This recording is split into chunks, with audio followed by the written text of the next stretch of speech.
Vidarbha news Marathi सकारात्मकतेचा शिलेदार। रीलच्या नादात भीषण अपघात, एका बालक दगावला, 17 प्रवासी जखमी।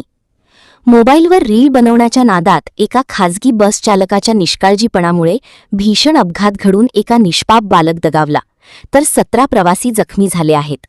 यातील 3 प्रवाशांची प्रकृती गंभीर असल्याचे समोर आले आहे। हा अपघात समृद्धी महामार्गावरील फरदापूर टोलनाका परिसरात घडला। प्राथमिक माहितीनुसार संबंधित बस चालक मोबाईलवर रील तयार करण्यात व्यस्त होता। यामुळे भरधाव वेगातील बसवरील नियंत्रण सुटून बस उलटली। बस उलटताच मागून येणाऱ्या कारने बसला जोरदार धडक दिली।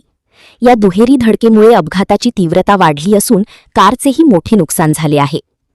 अपघातानंतर जखमींना तात्काळ मेहकर ग्रामीण रुग्णालय येथे उपचारासाठी दाखल करण्यात आले। काही गंभीर जखमींना पुढील उपचारासाठी अन्यत्र हलविण्याची तयारी सुरू आहे। दरम्यान अपघातामुळे काही काळ समृद्धी महामार्गावरील वाहतूक ठप्प झाली होती। फरदापूर टोल नाक्याजवळ दोन्ही बाजूंना वाहनांच्या लांब रांगा लागल्या। पोलिसांनी घटनास्थळी धाव घेऊन अपघातग्रस्त वाहने बाजूला केली व वाहतूक पुन्हा सुरळीत केली।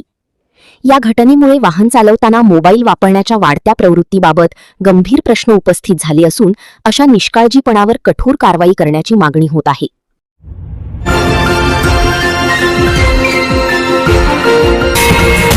विदर्भ न्यूज मराठी सकारात्मकतेचा शिलेदार।